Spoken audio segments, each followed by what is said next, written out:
There will be one demo where we deploy a new fabric using AOS. We deploy the VLANs needed for the NSX-T infrastructure to run the overlay network. And we will deploy a couple of transport nodes and see what happens. In the second use case, we'll show integration with the NSX-T security. And during the whole demo, we'll be basically interacting with two systems, AOS and NSX-T. I'll play the role of the physical network administrator when I configure AOS, and when I configure NSX-T, I'll be basically the virtual infrastructure engineer or persona, right? So let me start the demo. The demo has an accelerated section. When there's a lot of clicks involved, I just go through really, really fast. I'm going to pause during the demo to make sure everybody is following the workflow. So while you're doing that, I have more of a product question. So Yes. It seems like some of the value is being able to automate the configuration of different types of underlay networks. Have there been any thoughts of creating your own uniform packaged underlay, including AOS plus your own switch operating system, and packaging that as one uniform product, or are you guys planning to stay as more of an intermediate that brings together all those pieces? Right, we're focusing on the service layer. We're focusing on this layer of abstraction. We work with, there are numerous vendors out there for switch operating systems, including open alternatives and established vendors, and we work with what our customers want, right? And we also have a lot of expertise there. We run millions of tests a day across 120 combinations of those hardware and software variants. And so whatever we support, we've validated with our services and use cases. And so the answer is no, we're planning to stay a pure software, pure service layer company. Got it. Yeah. All right. So in the demo, just to set up the context, I'm going to build this topology in AOS. I have 3 racks. I have 1 leaf per rack. I have 1 server per rack that is connected using a lag with 2 uplinks towards the server, towards the leaf. And I'm going to deploy a transport node on my first server and another transport node on my other server. And then pre-provision or provision in NSX-T and in AOS my overlay transport VLAN, right? So this is the workflow that everybody deploying NSX-T in the data center needs to go through, many times, the larger your infrastructure is. So in AOS, how do I deploy a fabric? We've seen demo of that before. You basically define everything from a logical perspective. You don't have to specify anything that is vendor specific. Every device is represented as either a spine or a leaf, and I just have to tell AOS which spine is which profile, and AOS will take care of understanding what type of configuration it needs to generate specifically for that spine or leaf and push the configuration down. There is always 3 phases of D2 or D0 operation with AOS: the staging, the reviewing, and the activation. Here I'm doing the staging things, so as I'm configuring things, I actually have AOS already generating the configuration and performing validation just with the configuration and the design that I'm building. I can always review the changes there from a config perspective, from a logical perspective. And once I have staged my environment, I just need to activate it. So I just need to click on commit. And this is where AOS is going to push the configuration down to all of my devices. And at this point, I can go to the dashboard and see the progress of the deployment and look at any anomalies that was detected by AOS that violates my intent. So violation of intent can appear at the physical layer perspective. If I have a problem of my cables are not actually matching my expectation, anomalies can be at the IP layer. For example, some IP interfaces are down and they're expected to be up. It can occur at the BGP layer, so at the routing layer. I'm checking my BGP session are up. I'm checking the route expectation are correct on all of my devices and so forth. And anything that is validating this intent of my design will be raised as an anomaly in this dashboard. I think you have seen this type of demo before. So it has been extremely accelerated because we didn't want to repeat what we already showed before. What is actually new is how to probably create a VLAN in AOS. So a VLAN creation workflow is extremely simple. You select which type of VLANs you want AOS to create. It's of two types. It's rack local or a VXLAN. If it's VXLAN, you don't have to worry again about the VPN configuration and BGP configuration involved. And you simply select either specific endpoints and server-facing ports, or you select them all, right? You can stretch them all over. If there are 100 racks, we'll stretch across around 100 racks. So really nothing complicated there. You can specify the VLAN ID that you want to use towards the server. Here, by design, I know that I want 100 because I agreed with that when I made my design together with my NSX-T.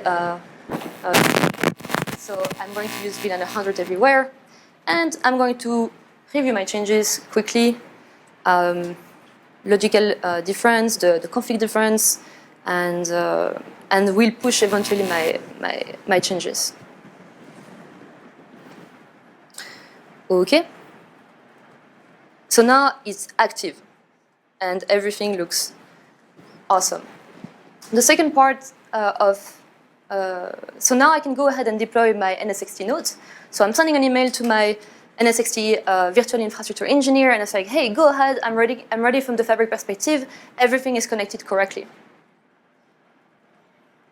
So the NSX-T engineer goes into the NSX-T manager, log in there, and he has to go and configure basically the uplink profile that is going to define the network configurations between the server and NVDS and the top of rack switch, lag, MTU, VLANs, and so forth. And all of those things has to exactly match what I've configured in my fabric, right? The same uplink profile can be used over multiple nodes. So once I've configured one uplink profile, I can go ahead and use it for my transport node 2 and my transport node 1 and my transport node 2. That's easy. But all of that, as you can see, is still user input, however you want to automate it. I'm selecting a pool of static IP address to be used for my VTAP interfaces that are going to generate overlay traffic. And I'm verifying that the configuration on the NSX-T side is correct. So I'm checking the configuration status. I'm checking my VTAP interface are up. They have an IP address assigned to them, and so forth. Everything looks great so far. So it seems like my work is done here. I can basically go home and have a beer, and right, nothing should go wrong, right? Because everything is green everywhere. So before I go home, I'm going to, do a usual ping test to make sure that my tap interface between my NSX-T nodes actually can ping each other over this L2 VLAN that I've built in the fabric. And I noticed they are not. That was very fast. But actually, I can't ping between the VTAP. It's like, what is going on here? I don't understand. We agreed on the design. The fabric guy said that the design was correctly configuring the fabric, and still I don't have connectivity for my tap interfaces. At this point, I can spend a lot of time looking at each side and its configuration, and it's going to take a lot of time to find where the problem is. Or I can use the new integration of AOS with NSX-T. And the way that works is I'm going to tell AOS that I actually have a running NSX-T infrastructure on this data center. I'm going to create a new virtual infra manager in AOS. It can be of type NSX-T or vSphere. We integrate with both of those systems, and we collect similar information from both. I'm using a read-only user. I don't want to be intrusive. Once this AOS is connected to the NSX-T manager, I can tell AOS this NSX-T manager is connected to this fabric. So I'm going into my fabric level and adding my virtual infra manager to that fabric. And see what AOS finds out. See if AOS has detected any more misconfiguration. So I'm going to back into my dashboard. And if I look now, I have a new dashboard that is dedicated for finding out misconfiguration between NSX-T and the network topology. So I'm capturing my intent in an NSX-T, validate it against the network state, and let the user know of any VLAN misconfiguration, any lag misconfiguration. I also detect MTU, low MTU, or I can also have inconsistent MTU detection. I notice that not everything is 9K everywhere, or not everything is at least 1600 bytes everywhere. And I can see that very, very fast. So I'm waiting. I have to wait for up to 1 minute for the polling, for NSX to pull the information. And immediately, I can see I have two types of anomaly that have been detected. First of all, I have misconfigured my fabric VLANs. And I've missed, actually, the configuration of the VLAN 100 that I created earlier. I've forgot to attach it to my leaf1 and server-facing ports. You didn't notice because I was very fast, and I didn't notice either because I feel like I've done this 100 times, I can do it 100 times correctly, right? And I actually misconfigured it. And it was immediately detected it because on the NSX-T side, there is a VLAN-backed interface that has been configured on my node too. And so by having this information, I know that, hey, there's no VLAN in your fabric that actually is connecting your VLAN-backed interface for your NSX-T infrastructure. And I'm like, okay, that's a really good information that I can do something about. I can really remediate that easily. But can AOS remediate that for me faster? Because all you need to do now is just adding this server-facing ports into the VLAN I created. Can't AOS just do it for me? Well, yes, it can now. So I just need to click on the anomaly, and within the anomaly, I can ask AOS to automatically remediate it. And when I do that, AOS is going to provision all the necessary endpoint that I'm missing in my fabric to connect the NSX-T infrastructure. I have the opportunity to review the changes and just need to commit them. Again, make them active. And if I go back to my dashboard now, I see that the number of anomalies has decreased. And if I look at my NSX-T health dashboard in particular, I see that all my VLAN misconfiguration is gone. So it gave me direct feedback that the problem has been solved. And now I can go ahead and fix my lag issue. Right? I look at the lag anomaly information. With that, I have enough information to know what to do. Great. So we won't show how to remediate that one. But I want to spend the rest of the time that I have to talk about under the hood of those validations. And we are basically leveraging our intent-based analytics platform to create probes that are specific to NSX-T plus AOS validations. So we automatically have pre-created a set of probes that you can instantiate in one click. And each probe results in an output that can be then displayed in my dashboard. We have much more probes than that. Probes in IBA are entirely programmable. I can add more, I can remove some if I don't need some. It's pre-configured, doesn't mean it's hard-coded and you can't change it. All those probes are available on a GitHub repository. We keep updating those new probes based on, we hear customer building new probes. We ask them if we can share those probes with the rest of the customers and the community. We put them on GitHub.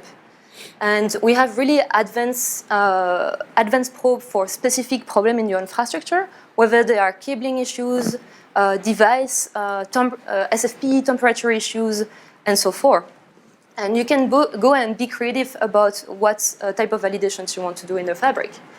In your cabling issues analysis, are you able to detect breaks in the cable or failures from that standpoint? Yes, we can detect that, absolutely. Okay. And we actually have a root cause analysis feature to tell you exactly whether your cable are crossed or because they will be up on both sides.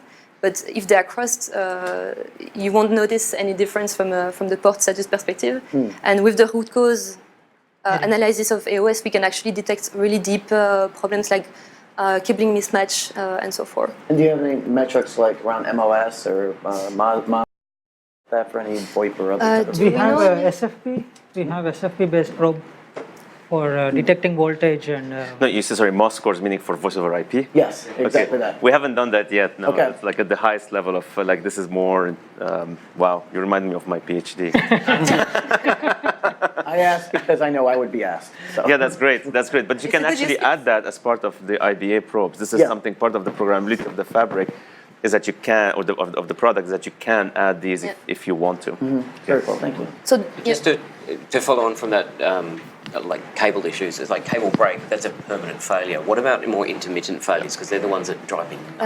yes, we have interface flapping probes, Transceiver failure, right? transistor failure. Okay, so you're able to define So things. we with one of our customers, we have identified that the transceiver was about to fail, right, through these IBA probes, because we measure specific parameters such as voltage to predict that indeed this transceiver is going to fail.